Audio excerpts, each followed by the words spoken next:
When I'm always asked what your favorite movie was, I said there's nothing like the first. Dazed is always the beginning, the diving board. You know, that experience, I think, spoiled us. That passion, you know, sort of, you know, early on in one's career. It's the starting point. It's a total starting point. As you look back on your past, look back on something, you think about it, and it kind of becomes metaphorical. It means something else. If you're lucky, you get that shot in life. And I think Dazed, in a way, was my shot. It was his second movie. It was his first big movie. It was all these kids' first movie. I mean, there was a lot of hopes and aspirations riding on this. There were so many people in that movie who were not famous, who are famous now. See me in that movie, you don't think that guy, he's going far. Y'all ready to bust some ass? Dazed was this weird marriage of studio and independent. It wasn't always smiles, and it wasn't always harmonious. Okay, we didn't get the corporate love, you know, but how could we ever have imagined we could have? But what we did get was a film that we all put our hearts into, and that this was, you know, what we did that summer.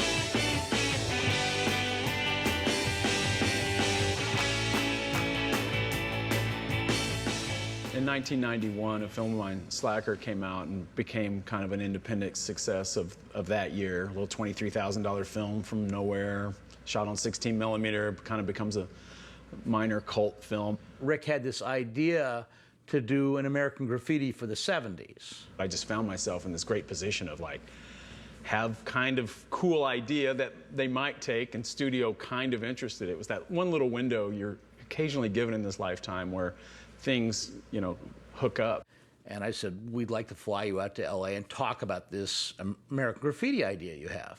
But suddenly I'm flying to LA first class. I hadn't done that before. I didn't even know how to put the tray up for your, you know, breakfast or whatever. I mean, he was completely savvy and hugely cool and sophisticated, and he was a kid at a drive-in, all in the same person.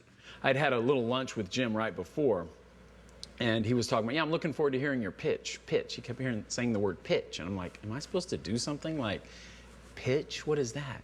I remember just thinking, like, this is that moment where your whole life hangs in a balance. So I remember just talking. I didn't like jump up on the desk like something out of the Player where you go, first shot, close up of. I just started talking about the movie and the characters and the tone of it. I always saw the movie as we're dropping in on May 28th, 1976. It's the last day of school. We get to know all these people, both high school people and junior high people going into high school. And we spend one evening with them, and what, you know, happens in this one evening is what the story is. And there's no one huge dramatic arch, but there's a lot of little ones. Come on, let's go. Let's go, come on. Oh, shit. Damn, lady. Ducks on the pond. How you doing, boys?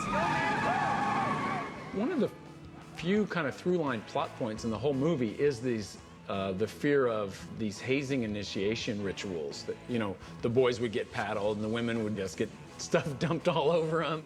Welcome to high school, honey. It's nothing as grandiose as going off to the war or not, or moving to another. You know, the older kids are juniors, so they're back the next year. It's not whether to go to college or not. The stakes are low, but it's your life, so the stakes are actually pretty high. It's what we've been working for all of our lives, man. Me and you, Benny, we're gonna be champions together.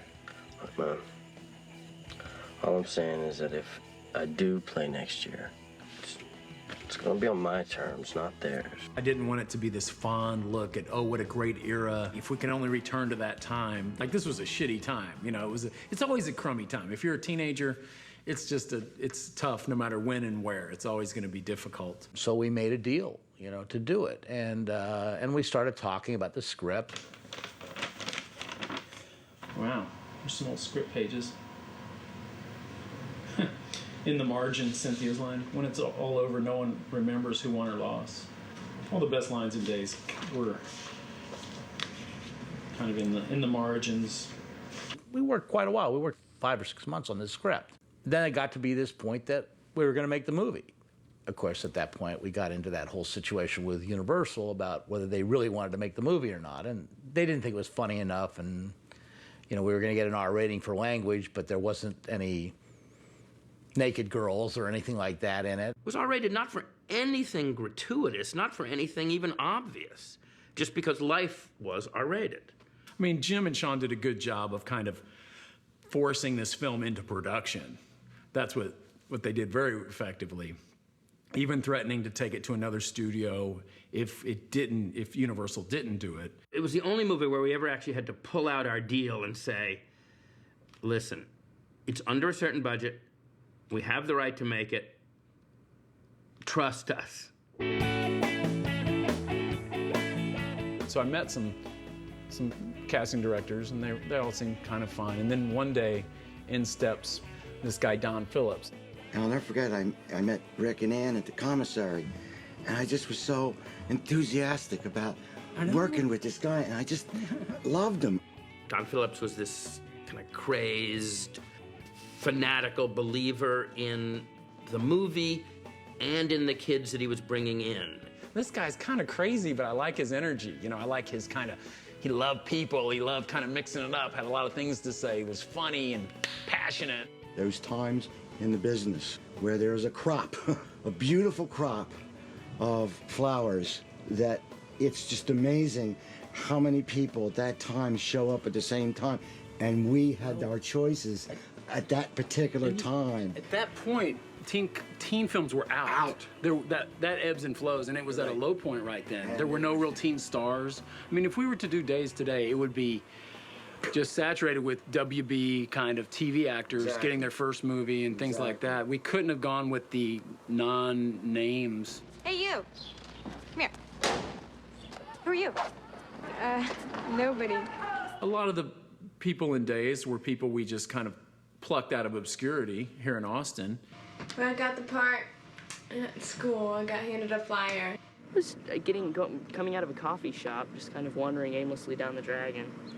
Anne just kind of walked up to me. Oh, would you like to be in a movie? Sure. Oh, yeah, Mitch Kramer. Mitchie. We're looking for you, pal. Do you want to be a movie star? I don't know. It's scary. It's really scary. What's gonna happen? That's a silly question. I don't know. That's why it's so weird. I don't have the slightest idea what's gonna happen. I remember very clearly, like, meeting everyone in the cast, like, the first time I met them. The first time they walk in the door, my first impressions. My name's Anthony Rapp. Adam Goldberg. Marissa Ribisi. Hi. Nice try, freshman. Just for being so brave, I'll tell you what, I'm only gonna give you 5 licks, okay? The movie was coming alive during the casting. I mean, I love the way these things work out, and the film was totally open for this. But there's Don sitting in a bar later at night. I guess he had let the bartender know what he was doing in town. And he found out that I had cast Fast Times at Ridgemont High. A few minutes later, he's sitting there having a conversation with Matthew McConaughey, a film student, you know, who's a junior in college, who just goes over and starts talking to him. And we did not talk at all about movies. We didn't talk about anything but golf and girls and booze. Anyway, we just had ourselves a good old boys kind of time. And all of a sudden, it just hit me. I went, hey. I said, there's this little part. I remember even going like this to you. I said, there's this little part called Waterson. And then you said, you ever done any acting? Yeah. I was like, it was in a Miller Lite commercial. You know Wooderson? Oh. How's it going, man? Hey. Pretty good. How's it going with you? Say, man, you got a joint? No, not on me, man. It'd be a lot cooler if you did. After the final casting, I just wanted to be prepping all the actors for the vibe. I mean, they were little kids. They probably had not much of a specific memory of the 70s. So I wanted to get them into the vibe of it. I remember making these mixtapes. Yeah, I'll never forget, Rick started sending, before the actors even came, he'd make these little discs, these little CDs of all of the music, the cassette. Free CDs. Cassette. He sent us a package of how he expected us to be and what he wanted, and I thought it was the perfect thing. I think every director should do that, because he really told each person what he needed and wanted from them. I came there just knowing. I got this letter from Rick before the movie started. He said, if the finished product of the movie is as written, it will be a massive underachievement. It was my invitation to the party. And I sent them that before because I wanted them to arrive in Austin with this stuff in their head. I see Pink growing up being somebody who probably doesn't make a lot of money. He probably fears his old man. What does Jody hate? Violence. He just thinks about smoking marijuana.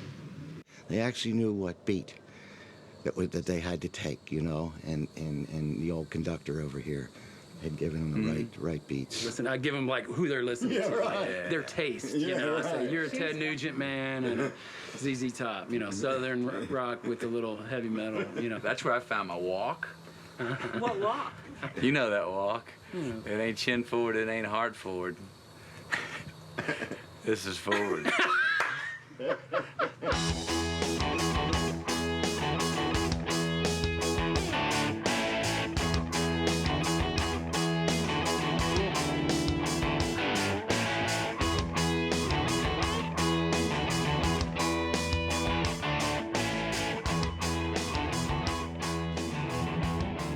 I mean, you have to empower the actors to be themselves, and I think that's what a director does. He sets up an atmosphere they can do their best work. And in this case, I just needed them to be themselves and bring their own kind of vibe to their character in the movie. All right, you little freshman bitches! All right! God, I will never forget the first time Parker Posey walked in. It totally changed my conception of who Darla could be. At first, I thought Darla would be this kind of tough, broad, really kind of mean. You know, that was just my one-dimensional idea. But my ideas mixed with Parker took it to some level I could never have imagined. Like, she brought this kind of sheer joy to being a bitch. I've been through a lot of stuff in high school, and I'm just bad, and, you know, I deserve to be torture queen and just have fun. Oh, you didn't hear, did you? No. What? Y'all didn't hear I got a shotgun pulled on my ass? No way. I swear to God. I mean, I always imagined the female and male nemesis in this movie. O'Banion, Ben Affleck, and Darla Parker Posey. I mean, they're bad people. They're doing bad things to younger kids. They're assholes. But, you know, in both of those characters, I thought there was a charm and wit, both in Ben and Parker, that would kind of rise above. I mean, I was definitely the most unappealing character in a movie full of appealing people. He's like a classic bad guy who has a certain debonair, you know, some ruffians about, you know, he would kind of put a little on it. And you, get the hell off my property. Oh, well, I'm sorry, ma'am. I was just escorting your fine young son home from school. There are some ruffians about, and Oh, and Mitch, Carl, we'll be seeing each other again. So everybody keeps patting you on the back your whole life. It seems like that's what you have to do, you know. What if I don't want to do that? The way the script is structured, it kind of centers on Pink. He's sort of the through guy, which is a really tough part. You know, I've said it before, I don't think Jason gets enough credit for holding the whole movie together. And he's not the guy with all the jazz, all the business. But if you don't care about him, if you don't have a feel for him, you really got nothing. You know, Coach, I gotta get going. Me and my loser friends, you know, we gotta go get Aerosmith tickets. Top priority of the summer. Oh, Coach, I forgot. I might play ball, but I will never sign that. Maybe Pink doesn't stand out as the funny guy, but people love Randall Pink Floyd too, you know, in that way of like, they want to be my buddy. They don't want to go get stoned with me. They want to be my friend, you know. And with Rory, I'm sure the guys had so many people want to get just high as a kite with him or whatever since then, you know. I gotta Who's buying this afternoon for a little business, if you know what I'm talking about, so. That's what you're talking about. That's what I'm talking about, man. I remember people in the 70s always saying that. No matter what you said, they're like, that's what I'm talking about. They just say anything, and they go, that's what I'm talking about. Or you get a beer, that's what I'm talking about. It was just this weird thing everyone was always saying. And so I was thinking, I got to get a character to say that more. Like maybe I want to permeate the film with that a little more. My first conversation with Rory, he's like 2 minutes off the plane practically. He's like, hey, Rick, I was thinking for my character, no matter what anybody says, I'm going to say, that's what I'm talking about. I was just like, okay, we're off and running here. And she was real cool too. She'd harvest the crops, man. That's what I'm talking about. She'd put in the bushels and stuff and sell it, you know, because they had to, you know, make ends meet and stuff. I mean, did you ever look at a dollar bill, man? There's some spooky stuff going on a dollar bill, man. Yeah. I mean, and it's green too. Dazed and Confused was the first time ever that I'd experienced the kind of collaboration that we had on that film. Anthony was a professional at that point. He had been in theater, he had been in other movies. He was a little more experienced than the rest. He was very confident as a performer. Like, he was one of the only ones who came and like knew all his lines. And I was like, you don't need to know all your lines, man. They were gonna change those anyway. Rick would sit down with us at rehearsal. We'd read through the scene, and then he'd say, what do you think? Usually the actor is like the last person on the totem pole in a way in a film. Certainly not the first for the writer-director to say, what do you think? I'd done a play in college, a Brecht play, and one of the lines was wipe that face off your head, but it was just a bad translation from like I mean, that's what it translated into from German. I was like, can I say that? He's like, sure. What are you looking at? Wipe that face off your head, bitch. It was so cool that he was so open to little things that everyone was adding. He was interested in the instincts of the actors. Even some of these kids were really young, and this was their first movie.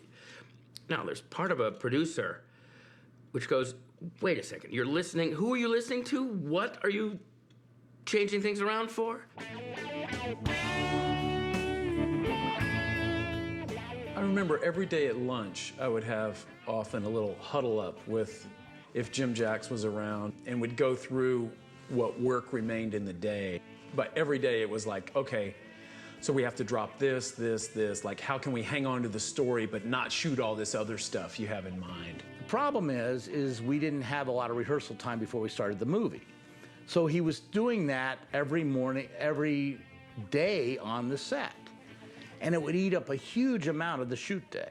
And we would often get to lunch and not have one setup. There was so much to be done and so little time. I really needed about 42 to 45 days to make the film, and okay, you can have 36. You know, everything I needed, I got about 80% of. Everybody hear that? No high five. Yeah, what about low five? Yeah, low five. After the Little League game where they're all telling each other, good game, good game, good game, it's just this little bit that every kid who ever played Little League ball did. And I always thought it was funny, and I just always had it in my head. I had to shoot this, but at lunch that day, it's like, well, we don't need that.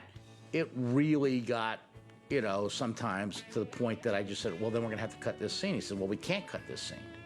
No, to me, that's what the scene's all about. It doesn't make sense on page, but that's, to me, the essence of that scene. I said, well, I agree with that, but then you've got to shoot faster because we don't have the extra day. He said, well, you got to get me the extra day. I said, I can't. I got you the movie. And so my script supervisor could say, oh, but if we don't get that, it won't cut. It won't cut with this. And so like, oh, okay, I guess we can film it. It wasn't enough for me to say, I want it, because it's my movie and that's how I see it. That wasn't to be trusted. If I worked and got as stressed out on every movie the way I did on Dazed and Confused, I would have had a heart attack years ago. I'd like to dedicate this first lick to Big. That's okay. I would like to dedicate this first lick to your... I'm going up to Ben Affleck and saying, you know, what are we gonna call like Carl Burns' mom? I mean, it's like bitch, but is that enough? And so we did a series of takes, and let's do one. I was just starting to amp him up more, and it got to where he said, you know, this little cocksucker's mom, and it sounded good coming out of Ben's mouth. Y'all hear this little motherfucker's mom pulled a shotgun on me this afternoon? Fucking bitch. We went and saw Daly's, and it was the scene where they pour paint over Ben's head. Oh. Oh.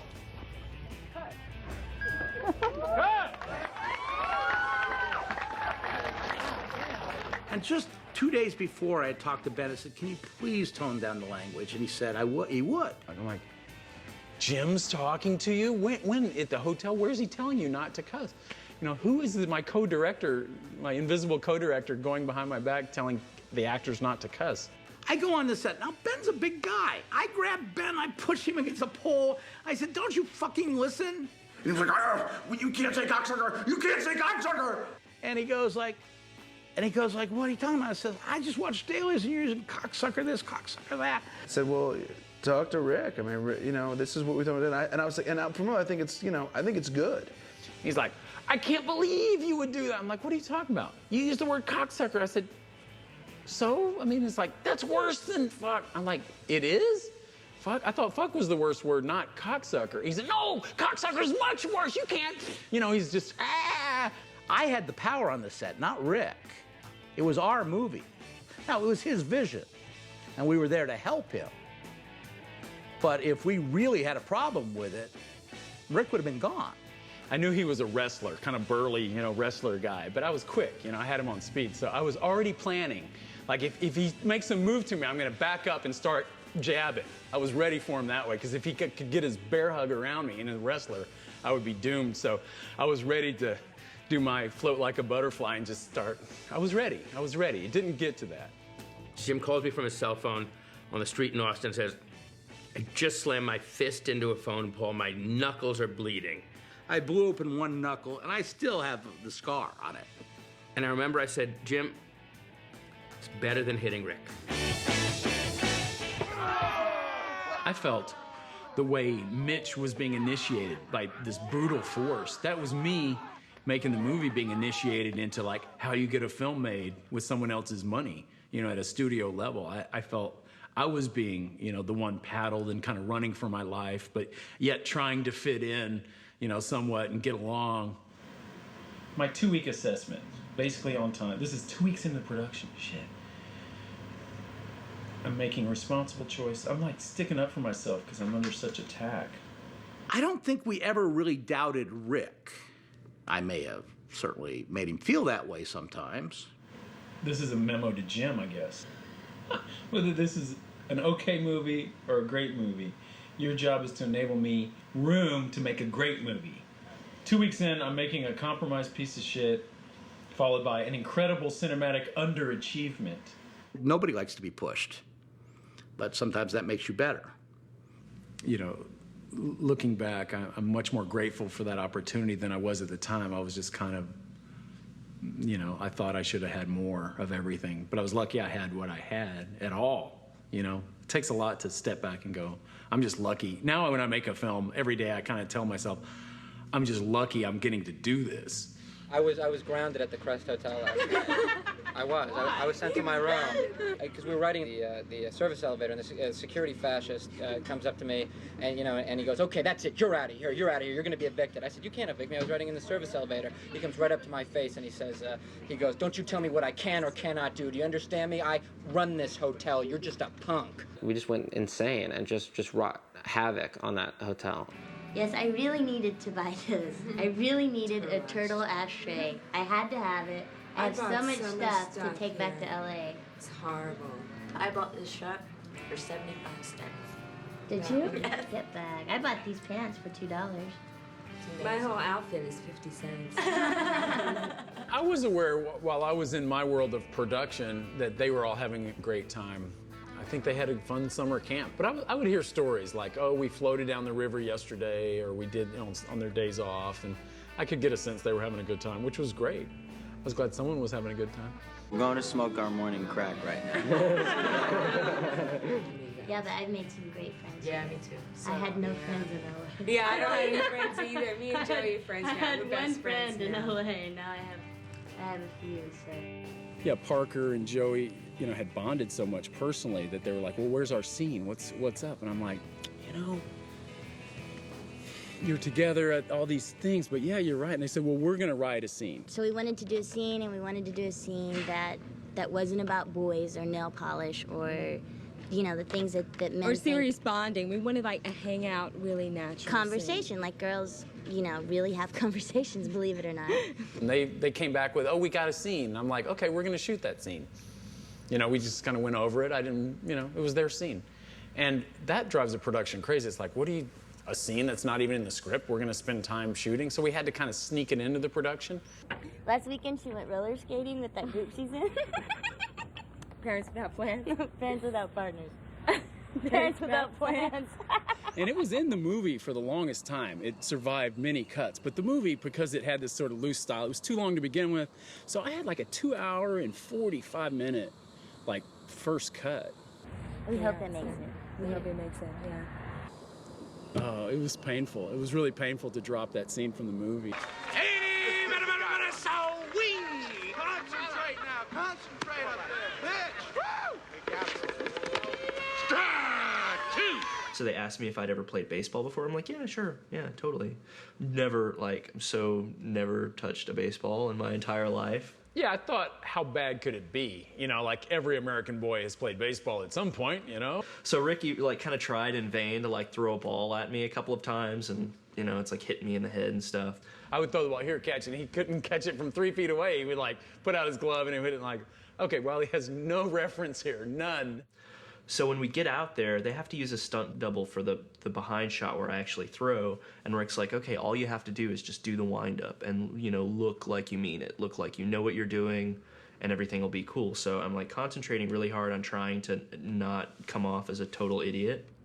I said, don't worry. This is going to be a humiliating evening in a way, but I assure you at the end you're going to look like Roger Clemens. So I'm throwing and the ball's just like flying off in these like crazy directions. And there's this whole Little League team of extras that are all just brutally mocking me. I was like, hey, Wiley, it's on the look. Just, I need your eyes. I need you to look like you're a killer, you know? Sports, focus.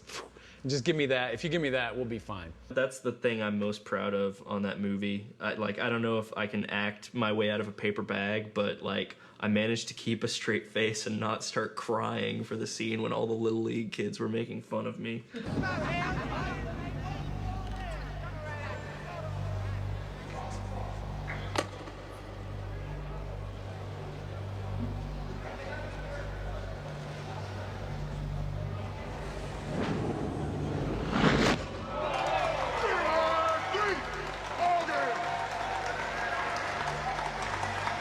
Well, I told Rick, and you know, if God had meant me to play baseball, he would have given me a glove. That's all I got to say. I sucked out there. So you're a freshman, right? Yeah. So tell me, man, how's this year's crop of freshman chicks looking?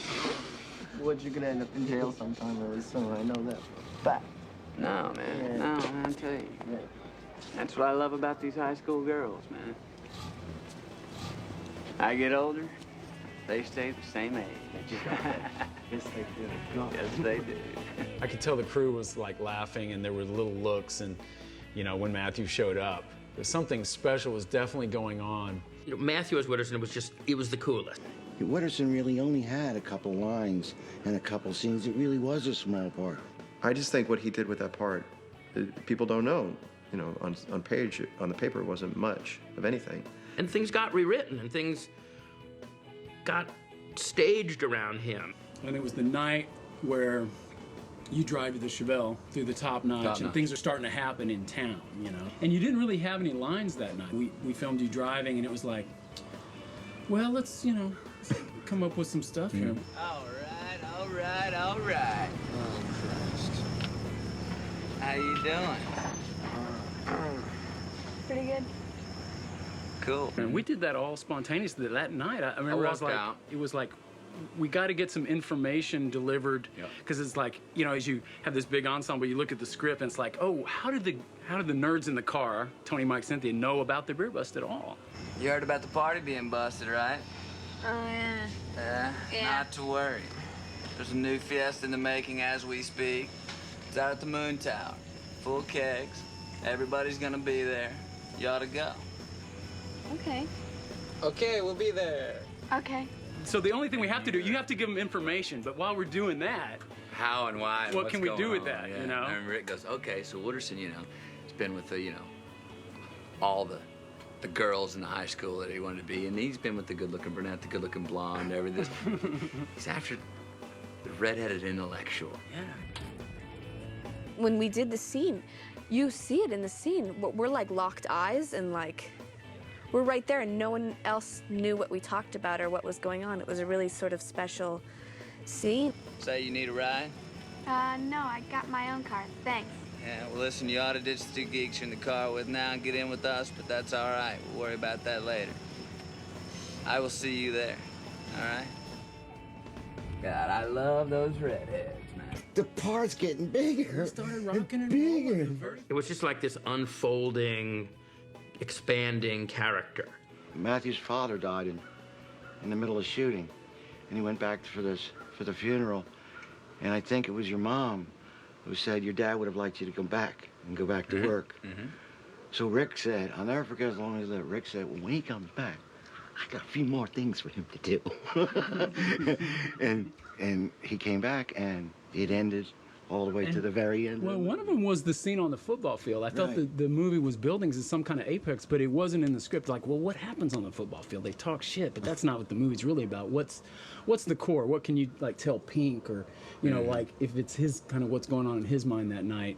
Man, it's the same bullshit they tried to pull in my day. You know, if it ain't that piece of paper, some other choice they're gonna try and make for you. You gotta do what Randall Pink Floyd wants to do, man. And let me tell you this.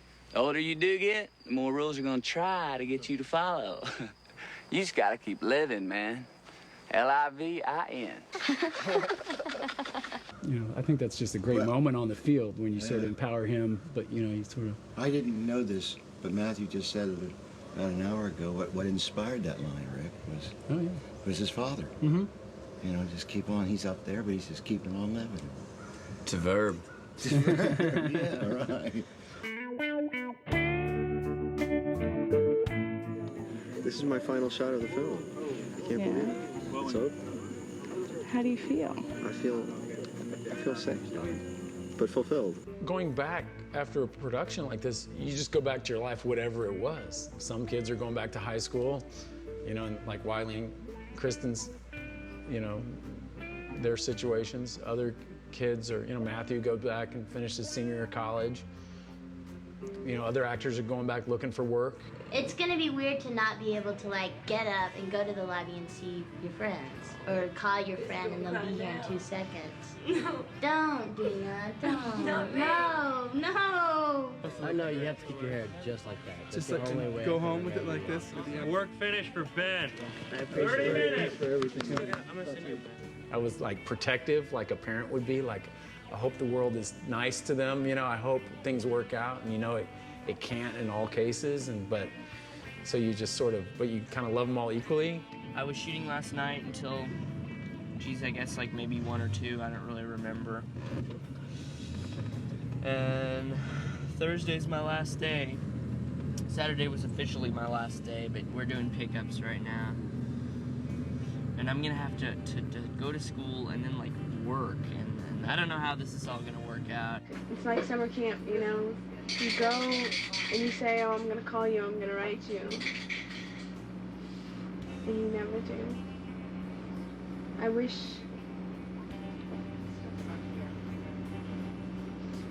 I could, but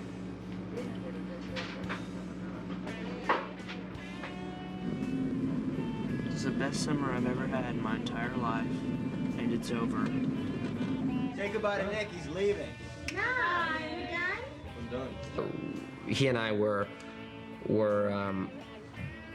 know, in the hotel lobby, and we're talking about it, and we were saying, yeah, man, you know, I'm never gonna do another episode of television again, you know, and that's pretty much all I had done was, you know, that's how I, you know, had started to kind of make my living as an actor at the time, you know. It was like, you know, we're never gonna do another fucking sitcom, and, you know, we're never gonna do another fucking TV show, and blah, blah, blah.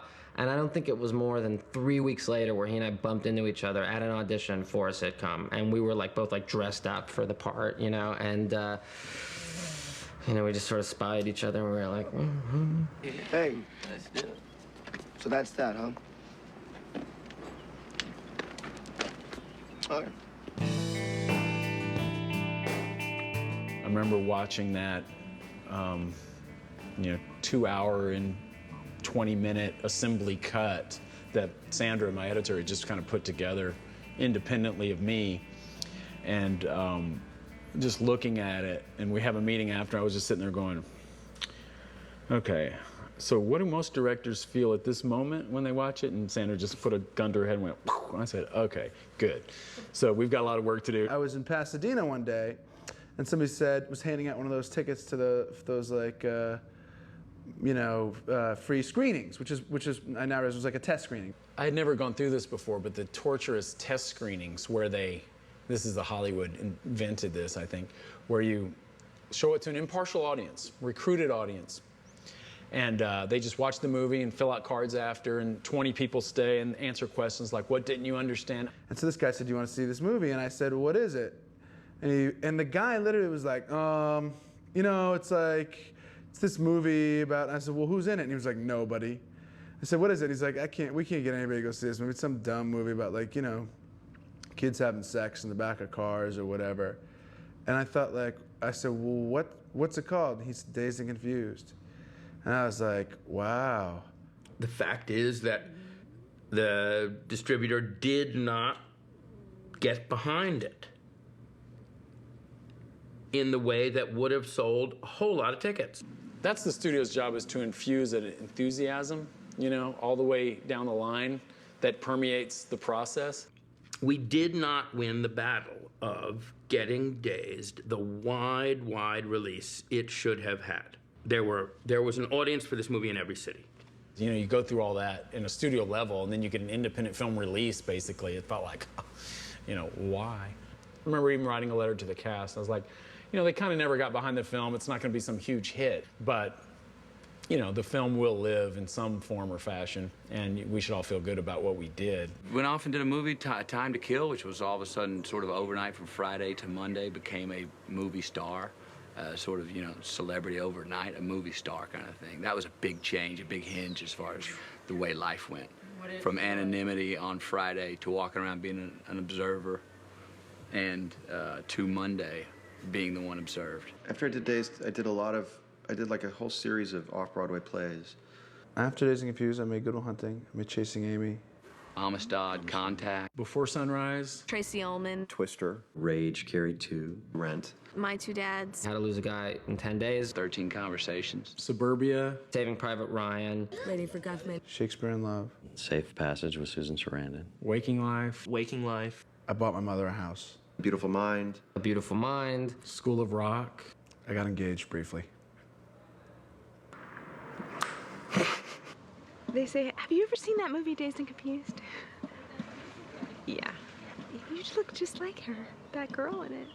I was particularly concerned about, Kristen and Wiley, two young high school kids that, they were really just pulled out of obscurity to be in this movie. I felt protective too, and kind of, what can I do to help? I didn't want to screw up your life. I was very conscious of this could be a negative. Been pinching myself since this started. It's the weirdest summer I've ever had in my entire life. They were kids from Austin, and this movie comes into town, and I know it was really exciting. I finished high school, but I finished high school a year early so that I could move out to LA. Nicky Cat talked me into moving to LA. I think it really messed me up being out there. Going to LA was hard. You really have to play the game. You really do. I was never able to do anything as in-depth as Dazed and Confused. And I also think I just wasn't quite good enough. I didn't work for the whole year I was there. I finally, I had got an apartment in downtown Los Angeles on Rampart, which is a really crappy area. And I got a job way out in Encino doing title effects for HBO soft porn. I realized that my greatest gifts don't lie in acting. I was much better at working in social service and being a leader in that field. I'm Christina Hosa. I'm the project coordinator for Eyes Wide Open.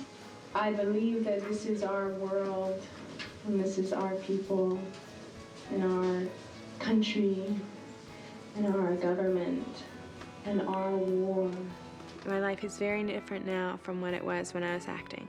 I'm married and I've got a home, so I'm doing pretty good. the film came out in September, and then I was in New York. I saw Parker, and she said she was at a Halloween party, and someone was playing her. Darla was at people were dressed up as her. Like, it had already sort of grabbed certain people's, imagination. And I knew that would grow over time. Thank God for video and cable, because it became, a cultural icon, despite their, Universal's somewhat shaky attempts to market it.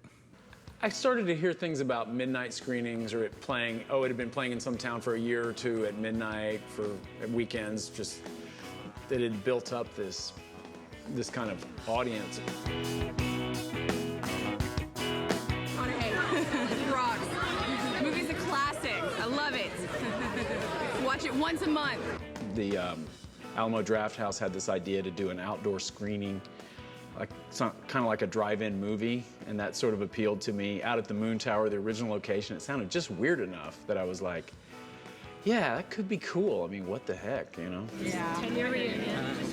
Does it feel like a high school reunion for you? It's Parker Posey, right? And Matthew McConaughey. I really didn't know what to expect from the event. It was really weird walking up and we're driving, and then these cars and these people walking with picnic baskets and bedrolls and, things like, God, what's going on out here? Where are these people going? And we finally realized, they're going to the Dazed event. Who are all these people? It looks like they're going to Woodstock or something. These people walking from far away, traffic everywhere. I'm like, is this really going to be that big a deal? What's going on here? How you doing, Matthew? What's up, man?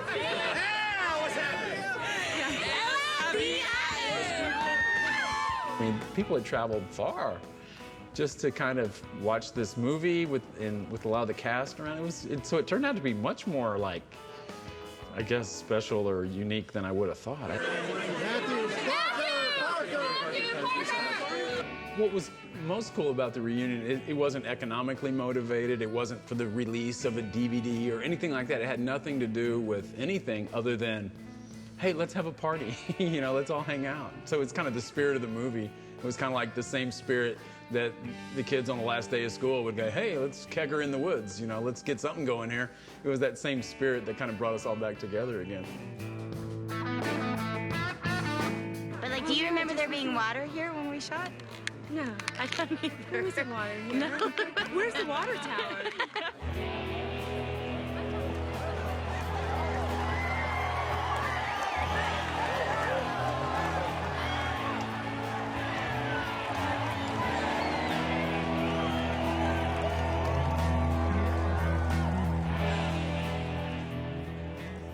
It was a gigantic springboard. It was the thing that enabled me to take the risk that I later took. I wasn't mature enough at the time to appreciate the simple value of the experience. And now, in retrospect, it's like one of the most important experiences, certainly one of the most important experiences of my professional life, if not the most important in a lot of ways. Having now had several other experiences, it was probably the least miserable of all my experiences. It's it seemed like the start of everybody's lives that was involved in that project. It was just such a beginning for everybody. Everything seemed so totally positive. It was such a score for everybody. It's really great to have been a part of it. It's there are all these obligatory moments that you have to go through, rites of passage, little signposts, but the process is really everything. So I think I'm most happy that everyone involved in Dazed ultimately loved the process of its making, and that was all that really mattered. We didn't have we never talked about its results. It was so process. We weren't like, oh, we're making a movie that's gonna be a hit, we're making a movie that's gonna be this or that. It was just, they were just into their characters, into the moment, which is what the film was. So that was the perfect place. Everything else was kind of not the big picture. Don't you ever feel like everything we do and everything we've been taught is just to service the future? Yeah, I know. It's all preparation. Right, but what are we preparing ourselves for? It's only now, I think, as you get older, you can say, well, this was it, And if you can look back and go, well, that film wasn't just there so I could make other films. That was its own thing. That was it, And hopefully you can catch that early enough in life that you go, oh, no, this is it.